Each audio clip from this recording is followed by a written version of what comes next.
kapag makapasok si Remulla sa ombudsman mga par, ay sigurado na huhulihin nila si Sara. Yan ang hindi gusto ni Amy Marcos na mangyari. Kaya pumalag si Claire Castro, pumalag ang Malacanang. So magandang gabi po sa ating lahat, at lalo na sa mga subscribers natin at sa mga viewers natin na hindi pa nakapag-subscribe.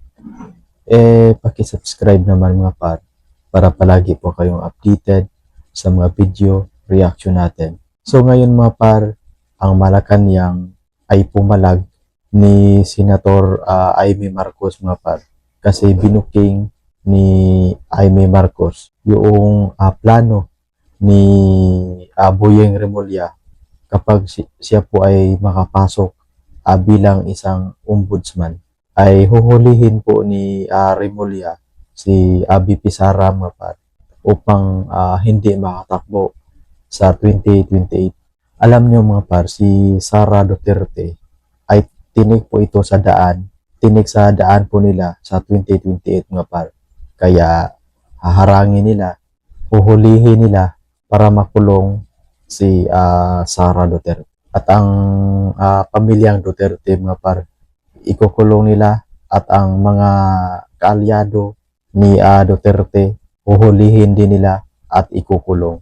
Sinasabi po yun ni mga par, ni Amy Marcos.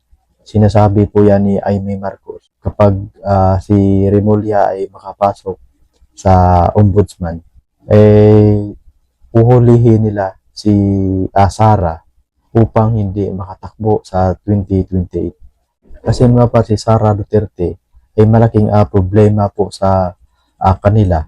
Kaya naghanap sila ng ibang paraan para hindi makatakbo si Sara Duterte sa 2028. Kaya naghanap sila ng mga technique. Kaya ngayon gustong ipasok nila si Remulla sa ombudsman. Kapag makapasok si Remulla sa ombudsman mga par, ay sigurado na huhulihin nila si Sara.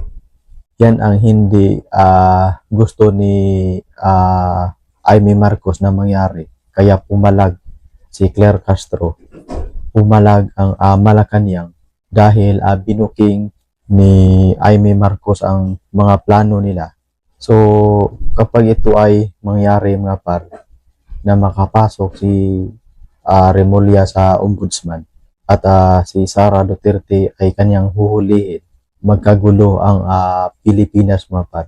Yan ang totoo, magkagulo ang Pilipinas, kasi maraming hindi papayag na ikukulong si Sara Duterte, kasi maraming nagmahal ni Sara, maraming nagmahal sa mga Duterte.